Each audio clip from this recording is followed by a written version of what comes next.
ಆರೋಗ್ಯದಲ್ಲಿ ಬಾಧೆ, ಹಣಕಾಸು ಬರುವಂಥದ್ದು ಕೂಡ ಬರ್ತಿಲ್ಲ. ಕೊಡಬೇಕಾದ್ರೆ ಬರೀ ಚಲಿಸುವಂಥದ್ದಾಗ್ತದೆ, ನಿಮ್ದೇನೋದೇ ಇಲ್ಲ. ಮಾಡೋ ಕೆಲಸ ಕೈ ಎತ್ತಿಲ್ಲ, ಖರ್ಚು ಜಾಸ್ತಿ, ಆದಾಯ ಕಡಿಮೆ. ಮನೇಲಿ ಯಾವ್ದೇನು ಮಾಡಿದ್ರು ಇಂಪ್ರೂವ್ಮೆಂಟ್ ಆಗ್ತಿಲ್ಲ, ಹಿತಶತ್ರುಗಳೇ ಜಾಸ್ತಿ ಆಗ್ತಾರೆ. ಯಾವ್ದೇನು ಮಾಡೋಕೆ ಹೋದ್ರು ಉಲ್ಟಾ, ಮಾತಾಡಿದ್ರು ಕಷ್ಟ, ಮೌನವಾಗಿದ್ರು ಕೂಡ ಕಷ್ಟ. ಬರೀ ಜಗಳ ಕದ್ನ ಜಾಸ್ತಿ ಆಗ್ತದೆ. ಮನೇಲಿ ನೆಮ್ಮದಿ ಅನ್ನೋದೇ ಇಲ್ಲ. ಏನು ಮಾಡಿದ್ರು ಪೂರ್ಣ ಫಲ ಸಿಗ್ತಿಲ್ಲ, ಅಭಿವೃದ್ಧಿ ಆಗ್ತಿಲ್ಲ. ಮಾಡೋ ಕೆಲಸ ಕಾರ್ಯಗಳು ಯಾವುದು ಪರಿಹಾರ ಅನ್ನೋದೇ ಇಲ್ಲ. ಮರು ಜಾಸ್ತಿ ಹಠ, ಅದೇ ಸುಮ್ಮನೆ ಬೆಚ್ಚೋದು, ಸುಮ್ಮನೆ ಕುಂತಲ್ಲೇ ನಿದ್ದೆ ಮಾಡೋದು. ಮತ್ತು ಯಾರು ಏನಾರು ಹೇಳಿದ್ರು ಬೇಗ ಕೀ ಅಂತ ಅಳೋದು ಜಾಸ್ತಿ. ಮಗನ ಹೆಸರೇನು?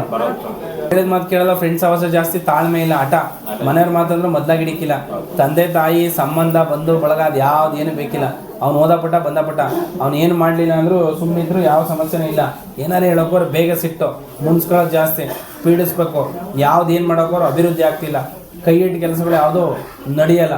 ಏನಾರು ಅವ್ನು ಮಾಡ್ಬೇಕಂದ್ರೆ ಒಂದಲ್ಲ ಒಂದು ಸಮಸ್ಯೆನೇ ಜಾಸ್ತಿ.